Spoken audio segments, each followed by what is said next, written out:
Shalom, selamat sore ibu-ibu yang diberkati Tuhan, apa kabarnya? Saya berharap kita semua dalam keadaan yang baik-baik saja ya. Dan pada sore hari ini mari bersama ibu-ibu kita mau bersekutu di hadapan Tuhan, kita mau memuji Tuhan, meninggikan nama Tuhan meskipun sampai detik ini gitu ya kita masih beribadah komisi wanita secara online, tapi itu tidak menyurutkan kegairahan kita untuk bersekutu bersama dengan Tuhan. Mari ibu-ibu kita persiapkan hati kita untuk memulai persekutuan kita. Mari kita bersatu teduh.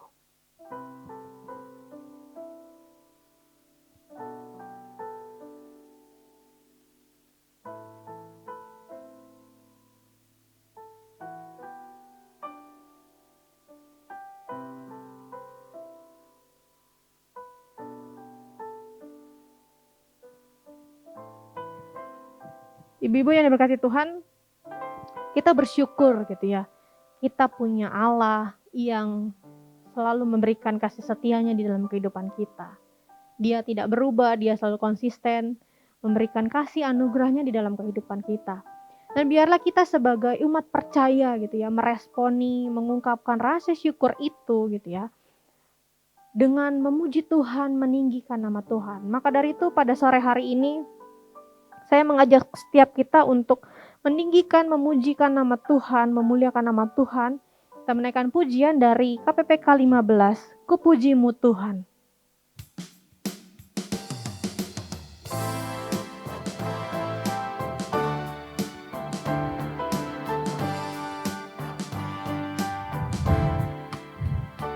Ku bersyukur Tuhan, oh ku puji namamu di antara semua bangsa di bumi. Kasih-Mu tak berubah, melebihi langit, kesetiaan-Mu sampai di angkasa tinggi. Terpujilah Tuhan, terpujilah Tuhan yang Maha Mulia. Muliaan-Mu di tempat maha tinggi. Terpujilah Tuhan yang Maha Mulia. Muliaan-Mu di tempat maha tinggi. Kita angkat pujian ini sekali lagi. Ku bersyukur Tuhan.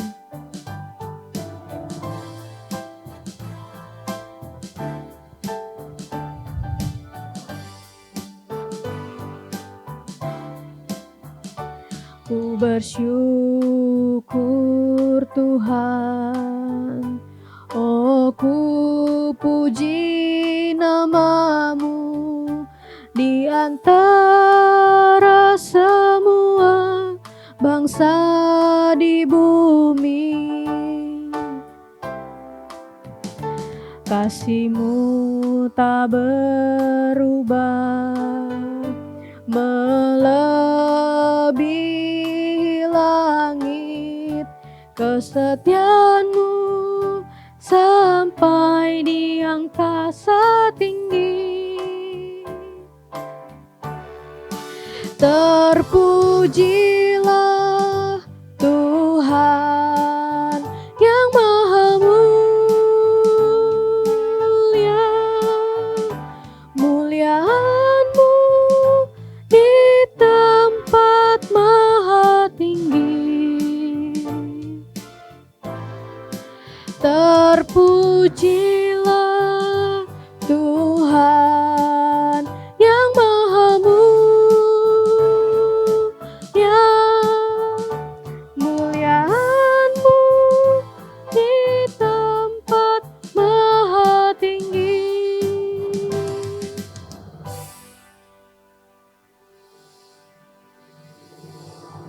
Mari kita bersatu di dalam doa. Tuhan, biarlah seperti pujian ini kami meninggikan, memuliakan nama Tuhan. Kami bersyukur karena kami memiliki Allah yang begitu luar biasa, begitu hebatnya di dalam kehidupan kami. Tuhan, biarlah setiap pujian yang kami naikkan di hadapan-Mu itu menjadi dupa yang harum di hadapan-Mu Tuhan. Biarlah setiap pujian yang kami naikkan juga itu berkenan di hadapan-Mu Tuhan. Terima kasih Tuhan, inilah doa kami hanya di dalam nama Tuhan Yesus. Kami berdoa dan bersyukur. Amin. Oke, Kak, stop dulu. Nah. Ibu-ibu yang diberkati Tuhan, sebentar kita akan bersama merenungkan kebenaran firman Tuhan. Mari kita persiapkan diri. Mari kita menaikkan satu pujian yang mengatakan melayani, mengasihi. Ibu-ibu, biarlah firman Tuhan yang sebentar akan bersama kita renungkan itu boleh menjadi satu kerinduan kita untuk bisa melayani orang yang belum mengenal kasih Tuhan. Di luar sana begitu banyak juta jiwa gitu ya yang tidak tahu kemana pergi, berjuta tangan gitu menantikan uluran kasih Tuhan. Dan biarlah kita dipakai sebagai alatnya Tuhan untuk menyatakan pengabaran Injil Tuhan. Mari kita menaikkan pujian ini, melayani, mengasihi.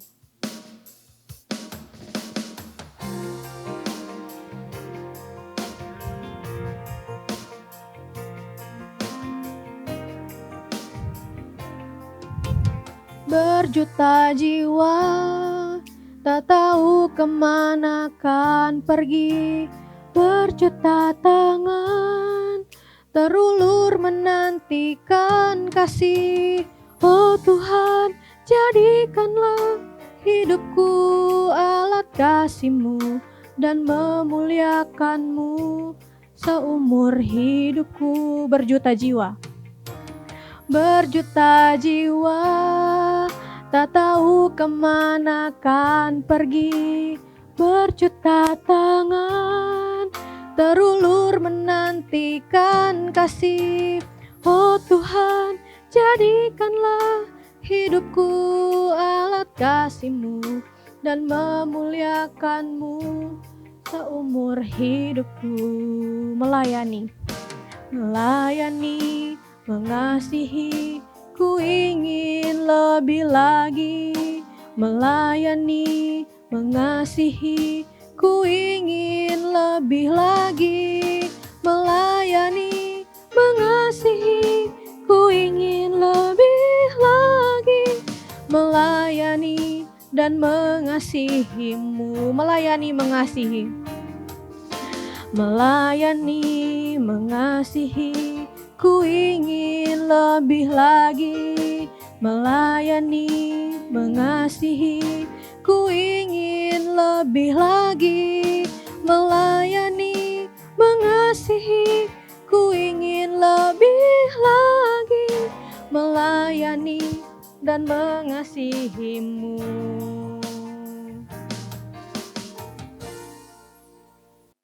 Ibu-ibu yang diberkati Tuhan, mari kita bersatu di dalam doa.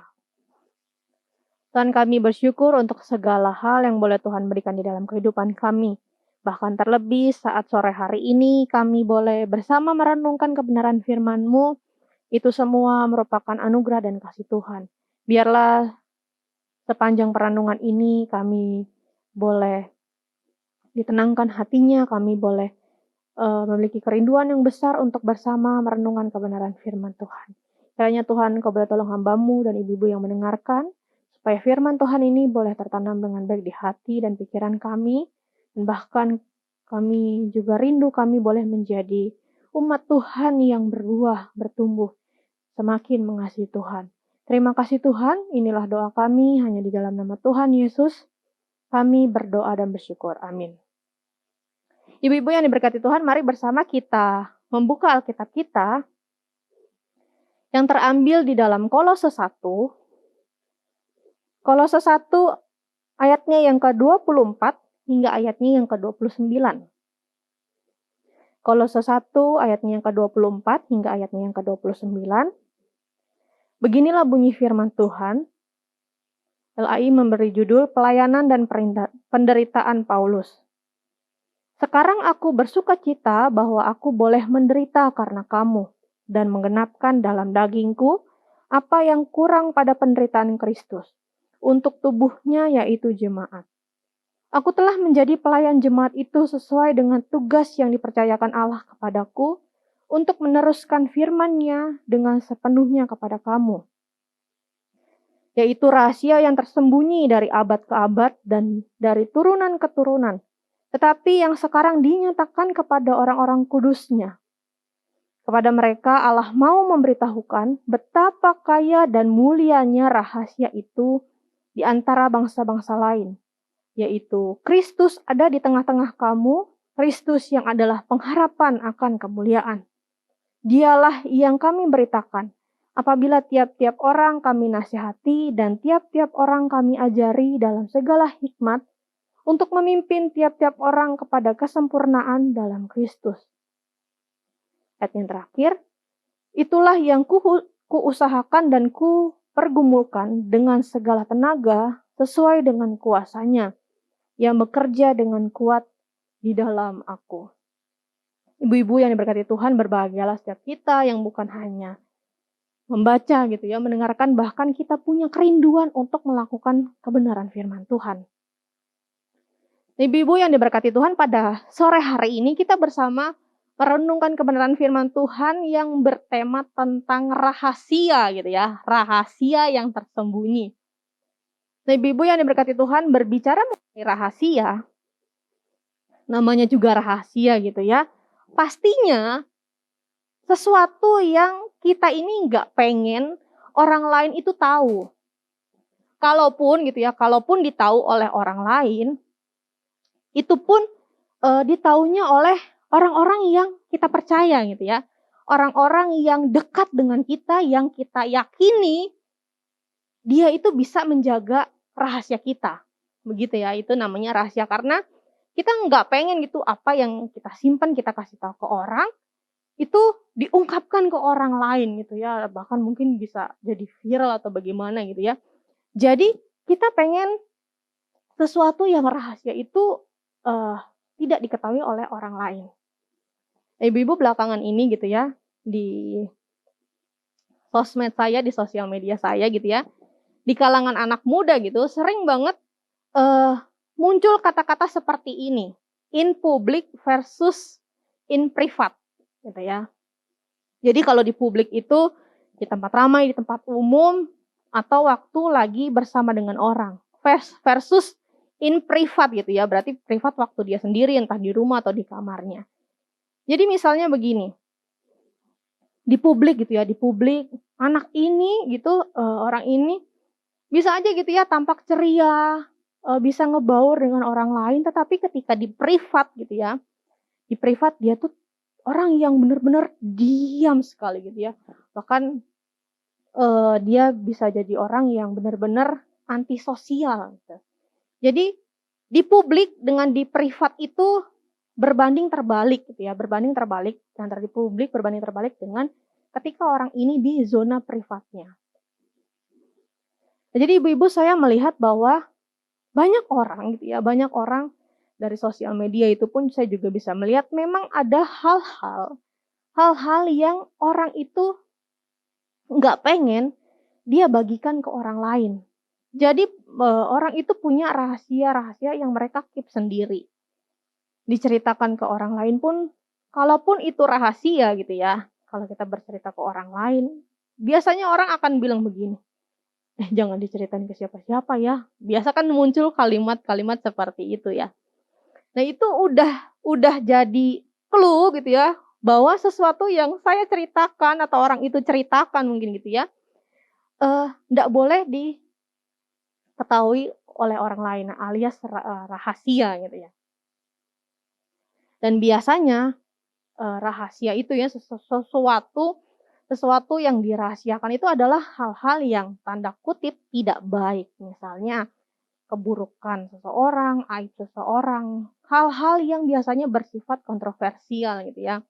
Yang kalau diceritain ke orang lain mungkin orang itu bisa jadi malu, merasa nggak nyaman, mungkin takut orang tidak sepemikiran dengan dia, bisa dinyinyirin, nah begitu-begitu ya.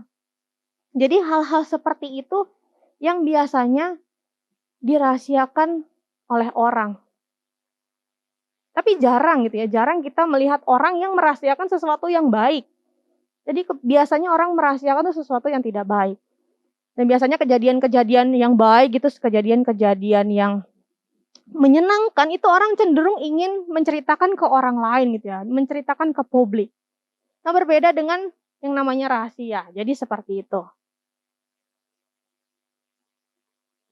Dan ibu-ibu, uniknya gitu ya, uniknya kalau berbicara mengenai rahasia.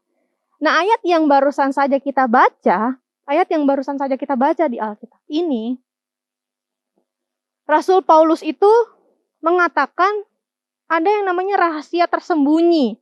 Rahasia tersembunyi dari abad ke abad gitu kan, itu lama sekali gitu ya, dari abad ke abad dan dari keturunan ke keturunan gitu, dan itu bisa digambarkan itu lama sekali gitu ya, abad ke abad, keturunan ke keturunan. Jadi ibu-ibu, kalau orang membaca teks ini gitu ya, kata-kata ini gitu ya, orang pasti akan berpikir pertama, apa sih maksudnya rahasia dalam teks ini gitu ya. Lalu kemudian rahasia dalam teks ini tuh apa? Rahasia yang ada di antara bangsa-bangsa, dikatakan. Lalu kemudian orang juga akan berpikir, apa sih yang tidak diungkapkan gitu ya, sampai keturunan demi keturunan itu tidak tahu gitu ya. Nggak tahu akan rahasia ini. Kemudian orang juga bisa akan berpikir, apakah manusia nggak akan paham gitu kan jika Allah memberitahukan rahasianya, karena ini berbicara tentang rahasia Allah. Jadi ibu-ibu, sebetulnya rahasia yang tertera dalam Alkitab ini bukan berarti Allah itu merahasiakannya gitu ya, bukan begitu. Karena kesannya kok kayak Allah kok kayak main teka-teki gitu ya, Allah kok main rahasia-rahasiaan gitu ya. Kesannya kok Allah itu kok jahat gitu ya, merahasiakan sesuatu hal yang baik kepada manusia. Jadi bukan seperti itu gitu ya, bukan seperti itu. Tapi ibu-ibu, kalau kita tahu gitu ya, kalau kita tahu muaranya itu adalah pertama kali ketika manusia itu jatuh ke dalam dosa, Adam dan Hawa gitu ya.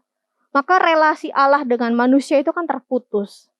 Dan disinilah juga pengetahuan manusia akan Tuhan itu juga terputus gitu ya. Termasuk juga sebetulnya Allah itu juga enggak serta-merta memutus hubungan itu sendiri gitu ya. Allah sendiri justru malah menjanjikan bahwa hubungan itu gitu ya, relasi itu tuh akan direstorasi, akan diperbaiki. Nah, jadi sebenarnya janji Tuhan itu sudah disingkapkan gitu ya, sudah dikasih tahu bahkan sejak Adam dan Hawa itu jatuh ke dalam dosa pada waktu pas percakapan Hawa dan ular itu. Jadi ibu-ibu, akhirnya Tuhan itu juga menyingkapkan rahasianya itu gitu ya. Tuhan tuh sebenarnya sudah kasih clue gitu ya, sudah kasih trailernya gitu ya. Kalau di bahasa perfilman itu kan biasanya ada trailernya. Jadi penonton itu udah dikasih tahu dulu nih filmnya akan seperti apa gitu ya, meski tidak diberitahukan secara detail. Dan Allah pun itu juga seperti itu gitu ya. Sudah menyingkapkan rahasianya lewat para nabi. Tapi ya begitulah gitu ya. Manusia yang jatuh di dalam dosa dan itu menolak itu semua juga pada akhirnya. Jadi nabi-nabi dibunuh, nabi-nabi ditolak, nggak didengar gitu ya. Bahkan kalau kita tahu suara nabi itu kan merupakan perwakilan Tuhan dan itu tidak didengar gitu. Nah, maka dari itu jadilah itu seperti sebuah rahasia pada akhirnya. Jadi seperti itu. Nah, rahasia itu kan seperti yang tadi saya katakan gitu ya, hal-hal yang enggak terungkapkan. Hal yang mungkin enggak diketahui oleh orang. Jadi kenapa gitu ya? Kenapa janji Allah gitu ya? Janji Allah ini sampai menjadi suatu rahasia gitu ya. Karena rahasia ini kembali lagi tadi adalah akibat keberdosaan manusia itu sendiri. Hal itu udah disingkapkan itu. Allah sudah menyingkapkannya, tetapi manusia menolaknya. Ibu-ibu yang diberkati Tuhan, kalau James K.A. Smith itu mengatakan seperti ini. Manusia itu adalah makhluk penyembah, gitu ya, makhluk penyembah. Nah, kalau makhluk penyembah ini, memang kita ini mau nggak mau itu didesain gitu ya, untuk pada awalnya untuk menyembah Tuhan, berelasi intim dengan Tuhan. Nah, ciri-ciri ini gitu ya, ciri-ciri ini itu nggak akan hilang meski manusia itu jatuh ke dalam dosa. Nah, jadi manusia yang naturnya sebagai makhluk penyembah ini akan cari sesuatu untuk disembahnya. Ya, jadi kalau dia nggak di dalam Tuhan gitu ya, di dalam keberdosaannya, apa yang disembahnya? Ya, yang disembahnya itu adalah hal-hal duniawi gitu ya, hal-hal duniawi. Yang disembah itu adalah pusatnya itu adalah diri sendiri. Untuk kesenangannya sendiri. Untuk ini, untuk itu gitu ya, pokoknya untuk diri sendiri. Nah, karena ini jadi malfungsi gitu ya. Jadi sebetulnya kalau kita menyembah Tuhan, kita itu kan dipuaskan. Tapi karena kita menyembahnya diri sendiri dan dunia, ia nggak akan pernah puas. Ya. Itu manusia rusak di situ. Nah, ini nih hal yang kita lihat nih manusia di agama apapun gitu ya, di suku apapun itu pasti mereka selalu aja cari Tuhan. Nyari sesuatu yang bisa disembah, sesuatu yang bisa diagungkan gitu ya, entah apapun itu. Nah, yang paling sering itu yang terjadi adalah menyembah diri sendiri. Mereka bisa tuh menyembah pohon disembah, dewa-dewi disembah gitu ya. Patung disembah, kekayaan, kekuasaan disembah, harta gitu ya disembah, dan lain sebagainya. Nah, itu semua karena manusia udah nggak nemu nih rahasia yang akhirnya belum tersingkap itu. Nah, ibu-ibu yang diberkati Tuhan, dan Paulus dalam ayat ini ngomong tentang apa yang dia beritakan gitu ya, apa yang dia beritakan. Jadi Paulus itu menyatakan bahwa sebetulnya ini adalah hal yang sudah lama gitu ya, sudah lama pengen bangsa-bangsa dan umat manusia itu singkapkan gitu ya. Siapa sih sebetulnya Tuhan kita gitu ya. Itulah yang mereka pengen singkapkan, itulah yang mereka ingin cari tahu. Dan Paulus bilang gitu ya, dan Paulus bilang ini tuh jawaban yang paling ultimate gitu. Ini jawaban yang paling sah dan real gitu. Bahwa Tuhan yang dia beritakan yang selama ini jadi rahasia, yang tidak tersingkap oleh bangsa-bangsa gitu ya. Jadi kenapa bisa bangsa-bangsa dari segala masa dan abad itu nggak bisa menyingkapkan hal ini? Ya karena itu tadi, balik lagi. Kita tahu bahwa manusia berdosa itu tidak akan mungkin bisa menggapai Allah. Cuman Allah yang bisa menggapai manusia berdosa. Ibu yang diberkati Tuhan, kita lihat gitu ya, sekarang agama-agama lain, semua agama lain tuh ngajarin manusia itu menggapai Allah. Ya caranya gimana? Mereka lewat kedisiplinan rohani, lewat ajaran ketaatan agamawi gitu ya, lewat mengejar hal-hal moral, mengejar kebaikan. Nah, baru nanti dia dijanjikan gitu ya bisa menggapai Allah. Baru Allah itu berkenan akan perbuatan-perbuatannya dia gitu ya. Bahkan kalau kita tahu gitu ya, misalnya di Buddha, di agama Buddha. Jadi sebelum mereka mati tuh, mereka tuh akan dibilang keep searching gitu ya. Tetaplah mencari. Jadi bahkan sampai mereka mati pun itu belum ada jawaban sebenarnya. Tapi kalau dari semua gitu ya, dari semua yang mengajarkan bahwa Allah turun menggapai manusia dan menyingkapkan hal yang manusia itu nggak tahu, yaitu cuma di umat Kristen saja gitu ya, di mana Allah kita itu Allah yang datang menyatakan dirinya melalui Tuhan Yesus. Dan bahkan Tuhan Yesus bilang sendiri gitu ya, Tuhan Yesus bilang sendiri bahwa akulah jalan dan hidup. nggak ada yang bisa sampai kepada Bapa kalau tidak melalui aku. Itu ada di Yohanes 14 ayat ke-6. Dan kita tahu ayat itu ya Ibu ya. Nah, inilah rahasianya sebetulnya gitu ya. Cuma apakah rahasia ini gitu ya, rahasia ini lantas mudah gitu ya, mudah diterima orang lain, mudah diterima oleh manusia? Ternyata enggak juga gitu ya, ternyata enggak juga. Karena itu dia tadi, manusia itu masih tetap dalam natur berdosanya kan. Bahkan kepada orang-orang yang Kristen sekalipun gitu ya, belum tentu bisa menerima Injil sepenuhnya sebagai kasih karunia Tuhan. Jadi manusia berdosa itu masih terus berupaya, berusaha dengan kekuatannya sendiri itu untuk dapat tenang secara agamawi. Nah, padahal nggak begitu konsepnya gitu ya. Jadi ibu-ibu yang diberkati Tuhan,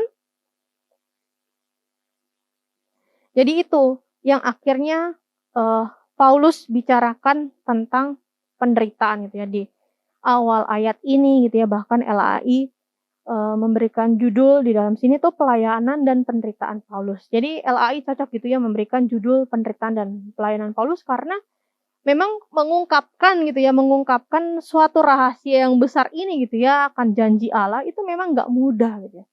Bahkan bangsa-bangsa yang belum mengenal Tuhan pasti dengan mudahnya itu menolak dan memusuhi kita.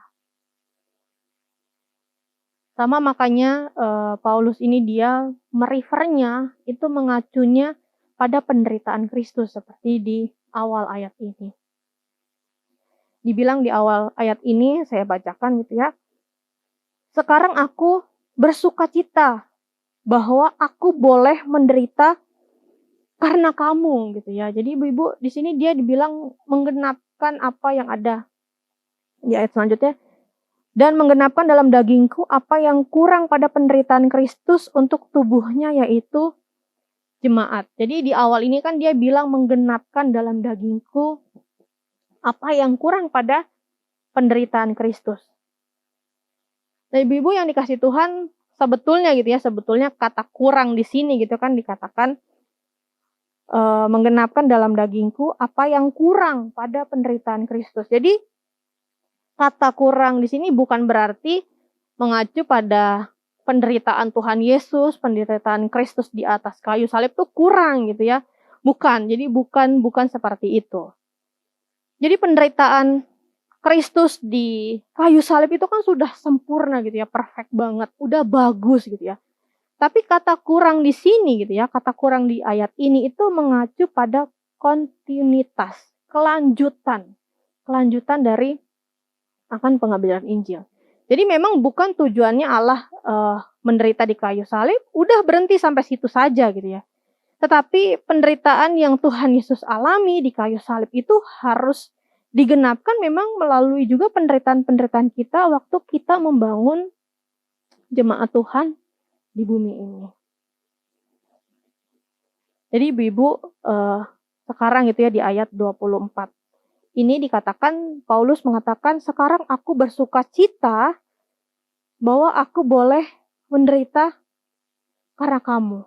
Nah, ibu-ibu bisa bayangkan bersukacita, bahwa aku bersukacita dan bahwa aku boleh menderita karena kamu. Nah, jadi orang Kristen itu harus memandang gitu ya, harus memandang penderitaan dalam pekabaran Injil dan bergereja gitu ya.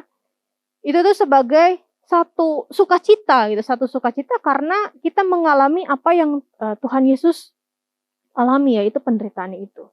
Jadi kalau kita mengabarkan Injil, kita dipersekusi sama orang yang nggak mengenal Tuhan, nah kita harus tetap bersukacita gitu ya.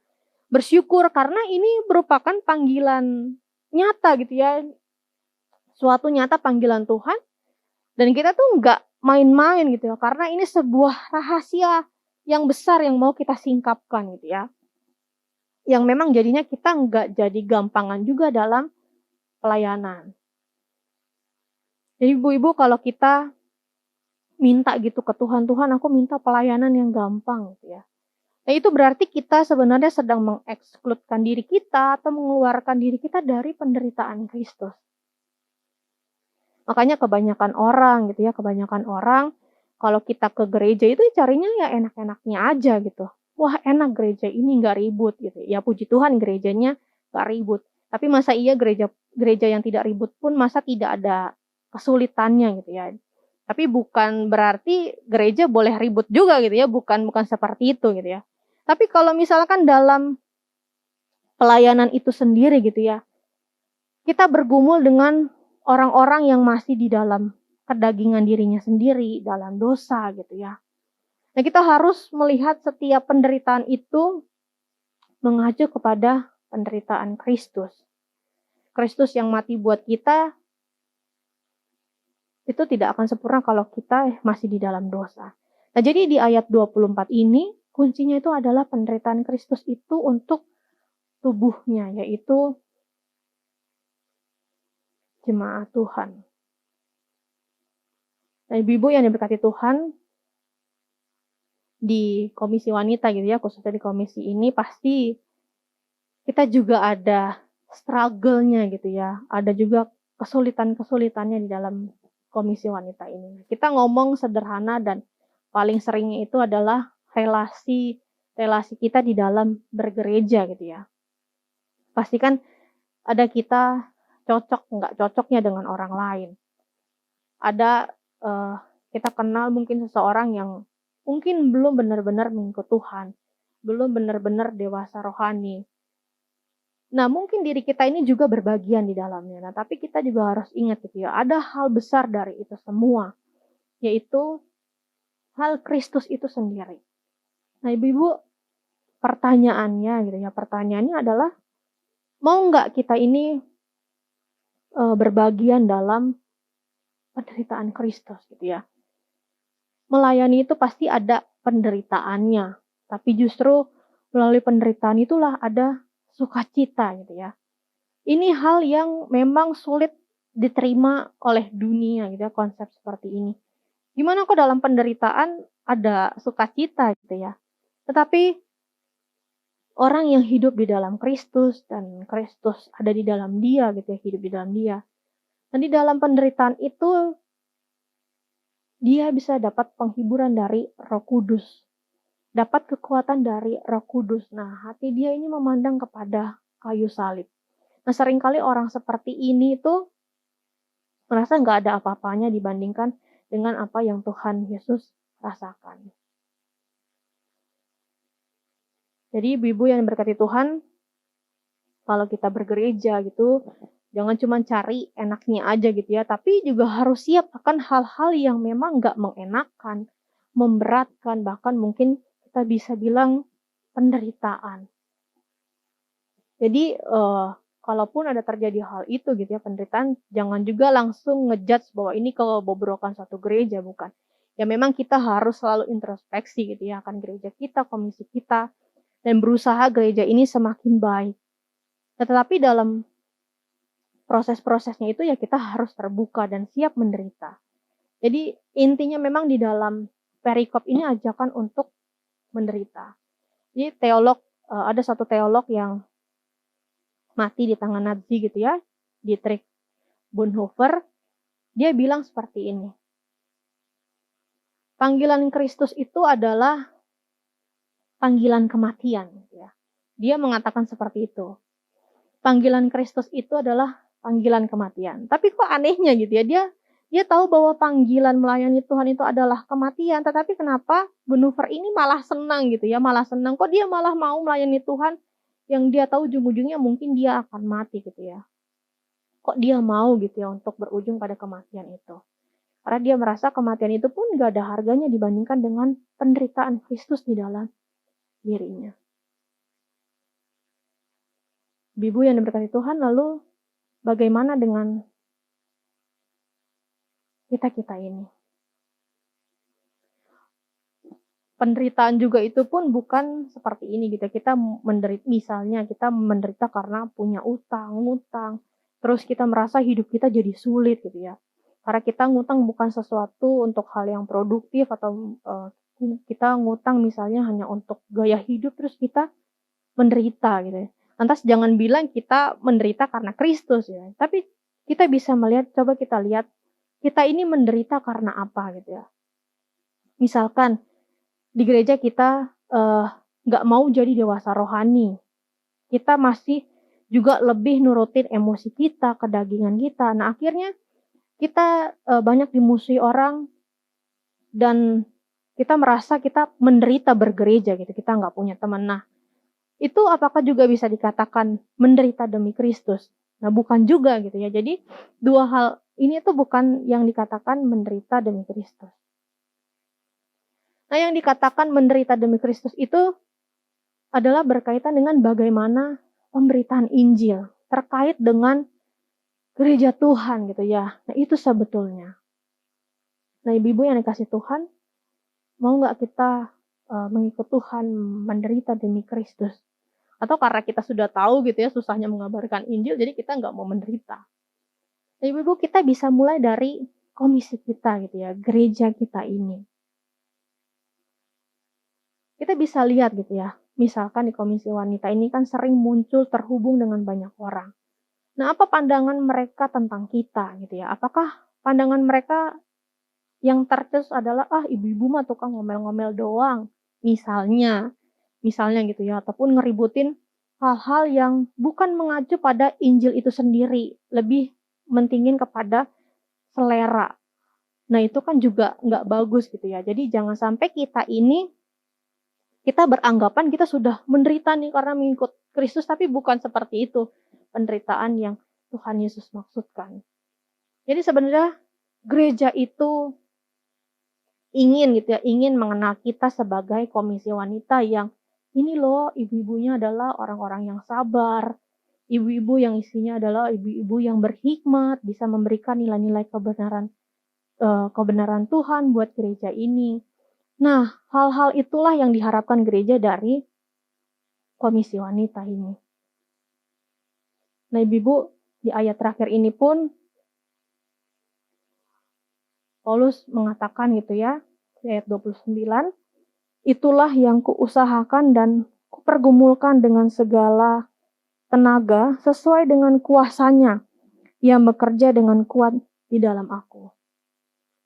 Jadi ibu-ibu, di ayat terakhir ini Paulus dikatakan itu berusaha, bahkan dia bergumul gitu ya. Ya namanya bergumul, Paulus pasti pusing juga gitu ya, mengalami kesusahan juga gitu ya. Dengan segala tenaga dia bergumul, mikir ini dan itu gitu ya. Dan pasti pergumulannya itu dengan Tuhan. Dan ibu-ibu kalau bisa melihat di ayat ini gitu kan, di dalam pergumulannya dia gitu pun, di dalam pemikirannya dia tentang bagaimana nih jemaat Tuhan itu bisa bertumbuh. Dan itu pun Paulus sadar bahwa itu pun bukan kekuatannya sendiri gitu ya. Ada kuasanya gitu ya. Ada kuasa Tuhan yang bekerja kuat di dalam aku dikatakan. Jadi ibu-ibu, kita nih tadi gitu ya ngomong tentang penderitaan. Masalahnya ada nggak hal ini di hati kita gitu ya. Untuk sampai ada hati gitu ya, hati untuk menderita demi Kristus, melayani untuk Kristus. Untuk sampai hal itu ada di hati kita, itu juga sebenarnya bukan usaha kita gitu ya. Itu pemberian dari Tuhan. Kita bisa minta ke Tuhan gitu ya. Tuhan, aku mau mencintai Tuhan, aku ingin mengasihi Tuhan. Ya, aku rela menderita demi Tuhan, demi gereja Tuhan, demi pekabaran Injil. Tuhan, tolong taruh itu di dalam hatiku dan pikiranku supaya aku ada kegelisahan gitu ya. Supaya aku ada keresahan, kepekaan dari Tuhan. Nah, ibu-ibu, bisa nggak kita berdoanya seperti itu gitu ya? Minta ke Tuhan untuk diberikan kegelisahan, kepekaan di dalam hari-hari kita ya. Tuhan, aku harus gimana hari ini demi gereja Tuhan, demi pekabaran Injil Tuhan. Tuhan, aku ini harus apa supaya aku bisa memberitakan Injil di hari-hariku. Nah, ibu-ibu, apakah pertanyaan-pertanyaan ini, refleksi-refleksi seperti ini, itu kita sudah naikkan di hari-hari kita? Apakah doa kita itu hanya fokusnya ke kita-kita saja, tapi kita lupa bahwa kita bisa minta kepekaan Tuhan, saya harus apa nih Tuhan hari ini untuk kabaran Injil, supaya orang bisa tahu, bisa mengenal tentang kasih Tuhan. Jadi ibu-ibu yang dikasih Tuhan, Allah memanggil kita ini untuk hidup demi Injil dan melakukannya melalui penderitaan. Jadi Kristus memilih penderitaan dan penderitaan itu tidak terjadi begitu saja, tetapi Tuhan itu memilih cara ini untuk menyempurnakan gerejanya. Dan sekarang Dia memanggil kita untuk melayani Tuhan gitu ya, melayani Dia. Tuhan telah mempercayakan gitu ya, mempercayakan pelayanan ini kepada kita. Membagikan sebuah rahasia yang begitu luar biasa kepada orang lain yang belum mengetahui rahasia ini. Jadi Ibu, pernahkah kita terbayangkan kita punya rahasia yang begitu besar, begitu mulianya gitu, begitu kayanya, tetapi kita hanya keep sendiri. Kita hanya simpan sendiri rahasia itu gitu ya. Sedangkan Tuhan ingin rahasia itu dinyatakan kepada orang-orang di sekitar kita.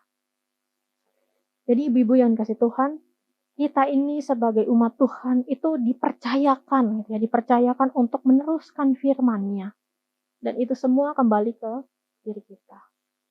Kita sudah dipercayakan gitu ya, apakah kita ini mau menderita demi menyebarkan Injil. Apakah kita mau membagikan rahasia yang begitu luar biasa gitu, sehingga orang lain itu bisa mengenal Tuhan yang kita sembah. Jadi ibu-ibu yang diberkati Tuhan, pada sore hari ini biarlah setiap kita itu boleh kembali di setiap harinya menggumulkan akan panggilan ini gitu ya. Supaya Tuhan pun bisa melihat bahwa oh ini loh, komisi wanita ibu-ibu adalah orang-orang yang ingin dipakai untuk pekerjaan Tuhan, menjadi perpanjangan alat Tuhan. Mari kita berdoa. Tuhan, firman-Mu telah berhenti berbicara, tetapi Roh Kudus-Mu yang boleh menanamkan itu di dalam hati, pikiran kami. Biarlah firman Tuhan ini boleh menggelisahkan hati kami, supaya kami ini Tuhan memiliki kepekaan, memiliki kerinduan, kegairahan, semangat untuk bisa terus selalu mengabarkan Injil Tuhan, menceritakan rahasia yang betapa mulianya ini kepada orang-orang di sekitar kami yang belum mengenal kasih Tuhan.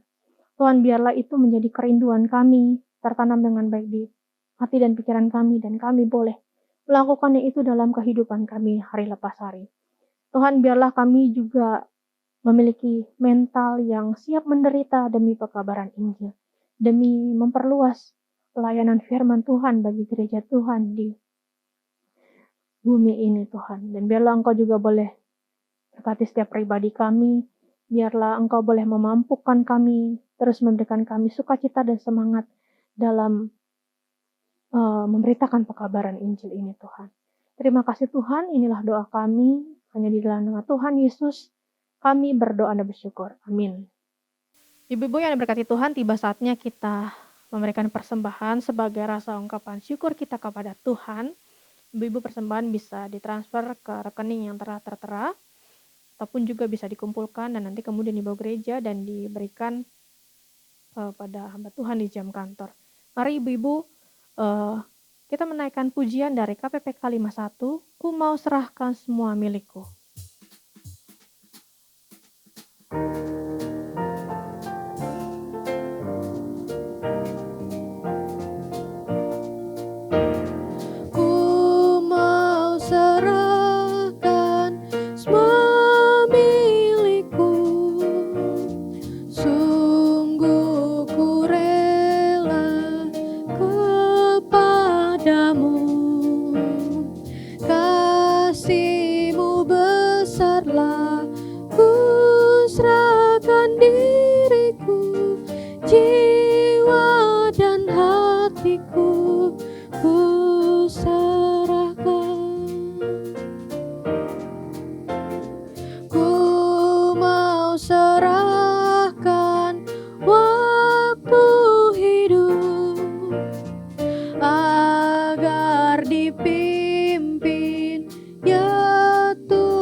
Kita pujikan baitnya yang ketiga.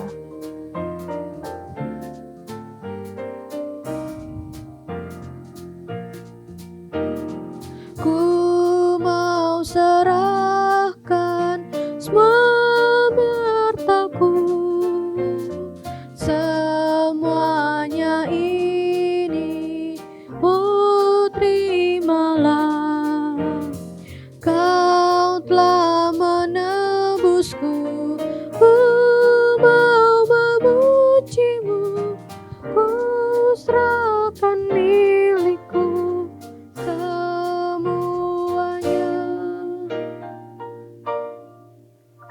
Mari ibu-ibu kita bersatu di dalam doa. Tuhan, inilah persembahan kami yang kami berikan kepadamu. Tuhan, memang tidak sebanding dengan apa yang telah Tuhan berikan di dalam kehidupan kami. Tetapi kami mau belajar Tuhan, mengungkapkan rasa syukur kami, karena kami adalah penerima-penerima berkat Tuhan, penerima-penerima kasih dan anugerah Tuhan. Dan biarlah Tuhan persembahan ini boleh dipakai untuk pekerjaan Tuhan bagi gereja Tuhan di tempat ini. Namamu juga Tuhan, berdoa untuk ibu-ibu yang sudah memberi ataupun belum bisa memberi, kiranya Tuhan boleh kembali melimpahkan berkat di dalam kehidupan mereka. Tuhan berikan mereka berkat dalam usaha mereka, pekerjaan mereka, ataupun hal apapun yang mereka lakukan, itu boleh Tuhan berkati. Dan bila dalam segala pergumulan mereka, Tuhan juga boleh tolong dan dengar setiap seruan mereka. Tuhan, inilah doa kami, Tuhan. Kami telah berdoa. Inilah doa kami Tuhan, hanya di dalam nama Tuhan Yesus kami berdoa dan bersyukur. Amin. Kaum wanita yang dikasihi oleh Tuhan Yesus Kristus, mari kita bersama-sama bersatu hati di dalam doa dan nanti akan diakhiri dengan doa Bapa kami. Bapa yang baik yang kami kenal di dalam Yesus Kristus, kami sungguh bersyukur untuk hari ini Tuhan tetap memberikan kami kesempatan untuk kami beribadah kepada Tuhan. Kami boleh mendengar akan firman Tuhan, yang mana Tuhan rahasia akan Allah sudah dinyatakan di dalam Kristus Yesus, dan biarlah melalui hal itu juga kami boleh menyatakan kepada setiap orang, karena Yesus Kristus adalah juru selamat yang telah memberikan kehidupan kepada setiap kami. Berkati setiap firman Tuhan yang sudah kami dengar, agar melalui firman itu kami menjadi pelaku-pelaku firman Tuhan. Bapak, saat hari ini kami berdoa untuk pergumulan akan setiap anggota komisi wanita. Mereka yang saat ini bergumul di dalam kehidupan akan rumah tangga mereka. Mari Tuhan, Engkau nyatakan kehendak-Mu, berikanlah kepada setiap kaum wanita, ibu-ibu, biarlah mereka boleh menjadi wanita-wanita yang berpengharapan kepada Tuhan. Wanita-wanita yang kuat di dalam iman mereka untuk melihat akan karya Tuhan, akan rencana Tuhan di dalam setiap pergumulan yang mereka hadapi. Bagi mereka yang bergumul di dalam kelemahan tubuh mereka, Tuhan, Engkau terus kuatkan iman mereka. Di dalam pergumulan kelemahan tubuh itu, mereka tetap memandang kepada Tuhan Allah yang adalah dokter dari segala dokter, yang sanggup untuk memulihkan mereka. Bersyukur Tuhan, karena anugerah-Mu, Engkau telah memulihkan Stefani, anak dari Ibu Linco Wongasari. Tuhan, dengan kekuatan-Mu, Stefani boleh melalui masa-masa isoman. Dan kami percaya bahwa Engkau adalah Allah yang tetap terus meneguhkan akan iman dari Stefani untuk tetap kuat walaupun dia harus tidak bersama dengan keluarganya. Kami juga menyerahkan untuk kaum wanita yang lain yang juga bergumul di dalam kelemahan tubuh mereka. Mari Tuhan, Engkau tetap terus kuatkan mereka. Mengingat untuk Ibu Mary Gohari, mengingat untuk Ibu Marlina. Biarlah Tuhan sendiri yang terus turut campur tangan di dalam kehidupan mereka. Ajar mereka untuk tetap terus bersyukur di dalam setiap hal. Bagi kaum wanita yang juga bergumul di dalam masalah keuangan, mari Tuhan, Engkau tetap kuatkan mereka. Berikan pengharapan kepada Tuhan, di mana Tuhan adalah sumber dari berkat itu, yang akan memberkati setiap anak-anak-Mu yang senantiasa berharap, bersandar kepada pertolongan Tuhan. Tuhan, berkatilah akan setiap mereka, berkati usaha pekerjaan yang dilakukan oleh mereka. Tuhan Yesus, kami juga bergumul untuk kondisi akan bangsa kami yang saat ini juga akan ada kenaikan harga Baik itu bahan-bahan pokok yang dibutuhkan oleh ibu-ibu, mari Tuhan Engkau beri hikmat kepada pemerintahan kami untuk boleh dan dapat menyelesaikan akan masalah-masalah ini, bahkan boleh mengambil keputusan yang tepat, sehingga kenaikan-kenaikan harga ini boleh dan dapat diselesaikan dengan baik. Apalagi saat ini dengan kelangkaan minyak goreng, Tuhan juga tolong, biarlah pemerintah boleh mencari orang-orang yang mungkin mengambil kesempatan, karena ada orang-orang yang sudah ditipu, ada orang-orang yang melakukan perbuatan-perbuatan yang tidak berkenan, dan mari Tuhan Engkau menjamah hati mereka, supaya kelangkaan minyak goreng ini boleh dan dapat diatasi.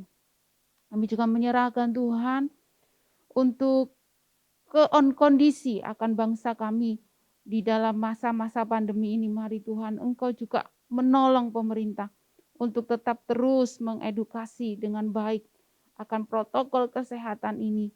Dan Engkau sendiri yang berdaulat sepenuhnya atas pandemi yang dialami baik di bangsa ini maupun di seluruh dunia. Terima kasih Tuhan, kami menyerahkan doa kami ini ke dalam tangan kasih Tuhan. Hanya di dalam nama Tuhan Yesus Kristus yang mengajarkan kami berdoa. Mari saya undang kita semua untuk berdiri. Kita menyatakan doa Bapa kami. Bapa kami yang di sorga, dikuduskanlah namamu. Datanglah kerajaanmu, jadilah kehendakmu di bumi seperti di sorga. Berikanlah kami pada hari ini makanan kami yang secukupnya. Dan ampunilah kami akan kesalahan kami, seperti kami juga mengampuni orang yang bersalah kepada kami. Dan janganlah bawa kami ke dalam pencobaan, tetapi lepaskanlah kami daripada yang jahat. Karena Engkaulah yang punya kerajaan dan kuasa dan kemuliaan sampai selama-lamanya. Amin. Kaum wanita dipersilakan duduk kembali. Saat teduh ibadah selesai, Tuhan Yesus memberkati. Kaum wanita yang dikasihi Tuhan, saya akan memberikan pengumuman di mana pada bulan April di tanggal 29 gitu ya, di Jumat terakhir kita akan mengadakan sesi tanya. Sesi tanya jawab ini mengenai bagaimana selama 2 periode ini kita mengikuti GEMA, Gerakan Membaca Alkitab, dan kali ini kita sudah memasuki di periode ketiga. Nah, kaum wanita, saya yakin setiap kita ada pertanyaan-pertanyaan mengenai kisah-kisah tentang yang ada di Alkitab yang mungkin kita tidak mengerti gitu ya. Nah, kali ini di tanggal 29 ini kita akan sama-sama mengungkap gitu ya, apa maksud dari ayat ini. Misalnya Allah menyesal gitu ya. Allah itu seperti seorang ibu gitu ya, yang melindungi anaknya gitu ya. Gambaran-gambaran seperti itu apa maksudnya gitu. Nah, setiap orang tidak hanya memberikan satu pertanyaan, bisa memberikan lebih dari satu pertanyaan, sehingga ketika kita membaca Alkitab boleh kita catat, ini apa ya maksudnya, ini apa ya mas. Nah, di tanggal 29 inilah kita akan sama-sama belajar gitu ya, belajar mengenai Alkitab, mengenai isi firman Tuhan, supaya kita boleh mengerti, oh maksudnya seperti ini ya. Nah, pertanyaan-pertanyaan itu saya akan tunggu sampai tanggal 8 April. Ya, 8 April pertanyaan itu akan saya tunggu.